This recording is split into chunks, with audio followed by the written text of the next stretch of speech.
why the hate on crypto and bitcoin.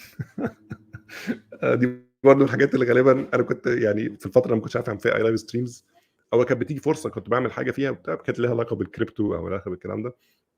هو مش hate يا جماعة، هو يعني الموضوع مش hate قد ما هو أنا بابُص لها أغلب الوقت، مش بابُص لها كtechnologist. في أحيانًا بابقى عندي criticism للتكنولوجي، بس أغلب الوقت بابُص لها من ناحية تانية، من ناحية الinvestment ومن ناحية كinvestor يعني، أو كحد عايز يحُط فلوسه في حاجة مفيدة يعني.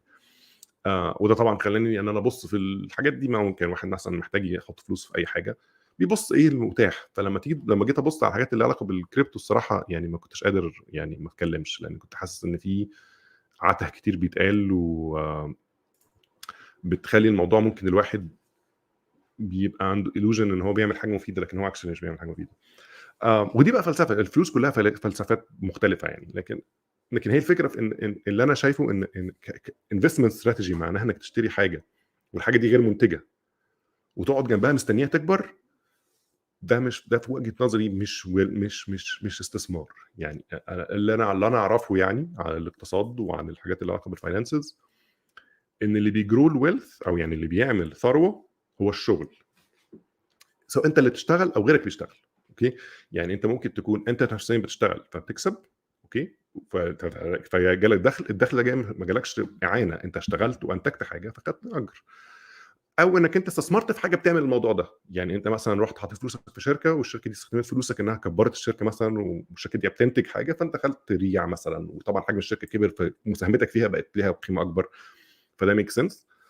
إنك أنت مثلًا عندك حتة أرض بتأجرها مثلًا، أنت شخصيًا ما اشتغلتش، بس حتة الأرض دي خلت حد تاني يقدر ينتج وهكذا. أو إنك أنت مثلًا عندك حاجة بتأجرها مثلًا شقة مش عارف إيه. فدي كلها حتى لو هي مش أنت اللي بتشتغل، في حد تاني اشتغل based على اللي أنت عملته ده، وأنت خدت جزء من نصيب من الموضوع. لكن الحاجات اللي هي زي البيتكوين والكلام ده، في الآخر أنت حطيت فلوسك في حاجة هي غير منتجة تمامًا. أوكي، وفي الآخر أنت متوقع إنها هتكبر، قيمتها هتزيد. هي قيمتها مش هتزيد، هو يا إما بيحصل نوع من المضاربة، اللي هو نظام إحنا بنشتري عشان تغلى، أو يعني عشان هتغلى في المستقبل.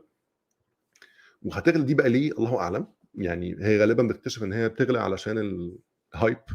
يعني الناس بقى الفترة دي كلّها معاها فلوس زيادة مثلًا، زي ما حصل مثلًا في الكام سنة اللي فاتوا دول، إن كان في ضخ فلوس كتير من أغلب الدول علشان ما يحصلش depression.